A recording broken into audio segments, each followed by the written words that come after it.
Crime runs through every society where people see crime worth to commit, which are pretty much all developed societies. But in this video, we aren't talking about the petty crimes, the old crimes like heresy or treason against the king, neither about its punishment or how to solve crime. We are talking about good old robbery, bandits, highwaymen, people that steal your stuff while you are on the road. The standard level 2 to 5 enemies for any TTRPG campaign. Robbery is probably one of the most romanticized forms of crime. Partially thanks to legendary figures like Robin Hood, who took from the rich and distributed it among the poor. Only the pirates might even be more romanticized than bandits. But pirates deserve their own video. But bandit and pirate tactics are very similar.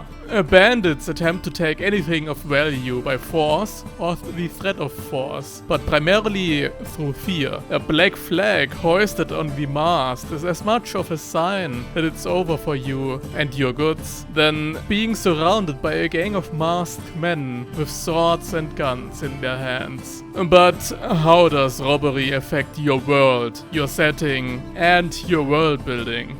First of all, what are the reasons resulting to crime is necessary in the first place? Becoming a bandit wasn't just any man's dream. You become a bandit out of economic reasons. More on that later. Then think of a group of people who are suffering from these reasons and might see no other way to sustain their ideal lifestyle, as simple as it might be, than through robbery. These can range from peasant sons who inherit nothing, or deserting soldiers, to even nobility who see their lifestyle threatened. Lastly, think of structures these bandits might use to work together. The way they live, what kind of robberies they commit, who they rob, where they rob, their hierarchies. There are countless famous bandits and highwaymen, who might be just as famous as the pirate captain equivalents, but not every bandit group had necessarily a clear hierarchy or leader. And robbers pick and choose their targets very carefully. High booty might not be worth it if you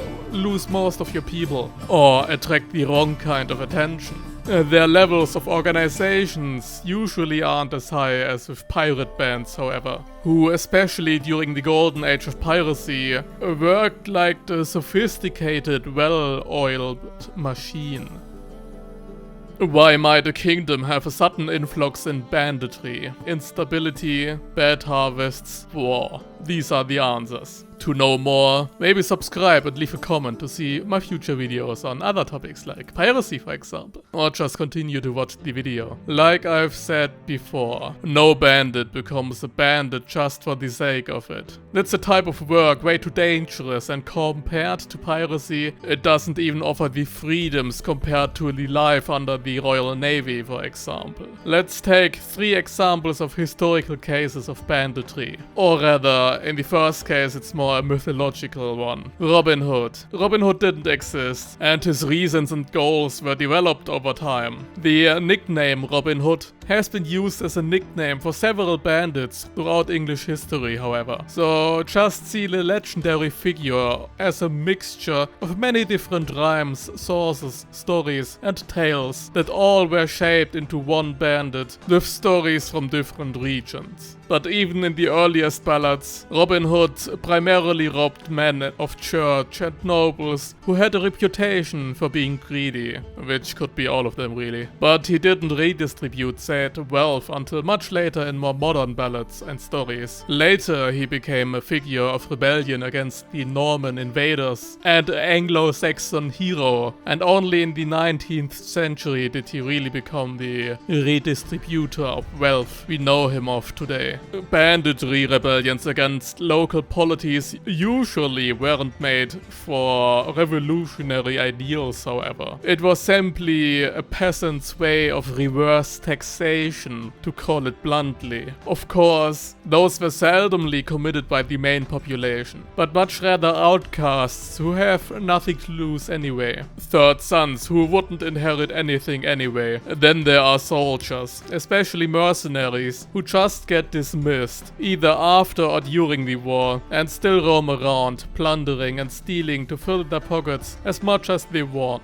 Unpaid mercenaries are even worse in this case. The sack of Rome of 1527 might be one of the largest bandit operations in human history. Apropos the sack of Rome, in about that time frame, there was a famous German robber baron who also suffered from economic plight. Poor guy, right? Guts, the Black Sword, I meant Götz von Berlichingen with the Iron Hand. What a similarity. There were two kinds of robber barons. The first type simply asked for extraordinarily high toll prices to pass their lands, or they just get compensated in more aggressive means. And then there were robber barons like Götz, who were more plunderers, raiding trade routes and settlements belonging to the cities they are officially feuding against. The reason why these not-so-noble knights felt the need to do robbery to sustain their lifestyle was because the time of the night came to its end. Mercenaries were the soldier of choice by that time, and war was basically the number one source of income after all. By the way, looking at his Vita, no one can tell me that Götz wasn't a TTRPG character. Another bandit who might be a TTRPG character, who even became Chinese emperor, was Liu Bang. Liu Bang was instructed to escort a group of penal laborers, but they fled. But under the Qin dynasty,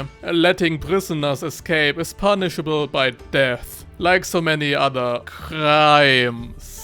So instead of putting them back into chains, Liu Bang became an outlaw together with his escaped prisoners and committed to banditry for a while, using a small fortress they conquered together. From then on, the crumbling tyranny of Qin was for Liu Bang to be conquered, and eventually he formed the Han dynasty. Let's get to some of my own examples. These bandits haven't achieved the same level of note as Liu Bang of our world, not even by a long shot. But they are quite infamous. The Black Tooth Company, a band of robbers and bandits, roaming the less secure but crucial land connections between the kingdom of Norekma-Slosnik and the most serene republic of Talma. They live in a more or less nomadic lifestyle, riding along the official highway on more secretive paths through the mountains to attract less commotion. The Black Tooth Company is known to cost the trade guilds a lot of money, and unlike other bandits, they can't be paid off. Everyone they rob gets left on the dangerous streets naked, while the teenagers and young adults might even be sold into slavery. Due to their wide area of operation, nobody was able to get even a glimpse of their activities yet. Well, nobody of authority at least, unlike their victims. And the Black Tooth Company is pretty effective, and that's because they have been a mercenary company before, fighting for several different lords over the years. Their name was passed through multiple generations of mercenaries, but during the last decades, mercenary work became harder and harder to find. Yet they remained to be expert looters, pillagers, extorters, and robbers. Internally, the Black Tooth Company still functions like an old mercenary band. They have all the old ranks and special titles for their special command posts. The only difference is the pay, which became way more equalized. Not like they'd ever be able to do anything with their money. Well, maybe someday, once they think it's time to settle down somewhere nobody knows them. But banditry is a hard job. One day they'll commit a crucial error, binding their own nooses. That's it for today's video, world builders. I hope you liked it. If so, consider leaving a like and subscribe. See ya!